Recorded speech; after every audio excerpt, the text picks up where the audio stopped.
જય હિન્દ, જય જય ગરવી ગુજરાત। હું આપનો યાત્રિક પટેલ। ગત રોજ અમરાઈવાડી પોલીસ દ્વારા સચિન રાજપૂત નામના વ્યક્તિની 10 લીટર દારૂ સાથે ધરપકડ કરવામાં આવી, જે ખૂબ સારી વાત છે।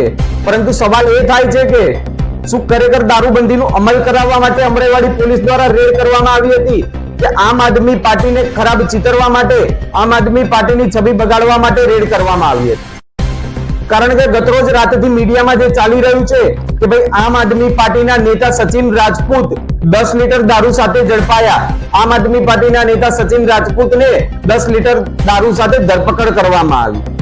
ત્યારે હું સ્પષ્ટપણે કહેવા માંગુ છું કે સચિન રાજપૂત આમ આદમી પાર્ટીમાં કોઈ પણ પ્રકારનો હોદ્દો ધરાવતા નથી, સક્રિય કાર્યકર્તાનું પદ પણ ધરાવતા નથી। કારણ કે 2021 અને 22 નું જે ઇલેક્શન થયું, એ 2021 નું ઇલેક્શન લડ્યા ત્યારબાદ તેમના દ્વારા કોઈ કામગીરી કરવામાં આવી નથી, સંગઠનમાં કોઈ પણ પ્રકારની કામગીરી કરવામાં આવી નથી। અને કોઈ પણ પોલિટિકલ પાર્ટીનો નિયમ હોય છે કે જો 3 વર્ષ કે તેથી વધુ કોઈ પણ સભ્ય કામગીરી ન કરે, સંગઠનમાં કોઈ પણ જાતની કામગીરી ન કરે, કાર્યક્રમોમાં હાજરી ન આપે, તો તેનું સભ્યપદ આપોઆપ રદ થઈ જાય છે। અને કહેવામાં આવે છે, નાનપણમાં શીખવાડ્યું છે આપણને કે ભાઈ સારા માણસો જોડે કોઈ દિવસ ખરાબ માણસો રહી ન શકે, કારણ કે વિચારધારાનો ફેર થઈ જાય છે। અહીં પણ કંઈક એવું બન્યું હોય તેવું લાગી રહ્યું છે।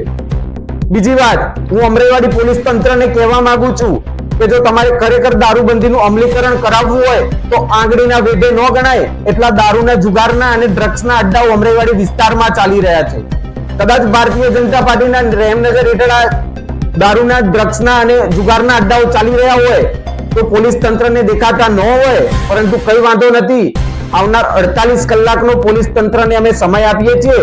દેખાઈ જાય તો સારી વાત છે, નહીતર આમ આદમી પાર્ટીની અમરાઈવાડી વિધાનસભાની સમગ્ર ટીમ મળીને અમરાઈવાડી પોલીસ સ્ટેશનની હદમાં આવતા જેટલા પણ દારૂ, ડ્રગ્સના અને જુગારના અડ્ડા છે તેની માહિતી એકઠી કરશે અને 48 કલાક પછી અમરાઈવાડી પોલીસ સ્ટેશનના પીઆઈ શ્રીને અમે રજૂઆત કરવા જઈશું અને તેમને કહીશું કે ભાઈ અમારી સાથે ચલો, અહીં દારૂના, ડ્રગ્સના અને જુગારના અડ્ડા ચાલી રહ્યા છે તે આપણે સાથે મળીને રેડ કરીએ।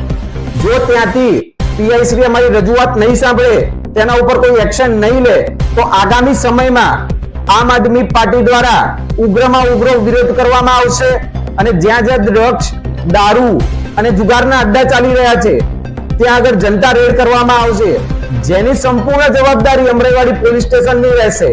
જય હિન્દ, જય જય ગરવી ગુજરાત।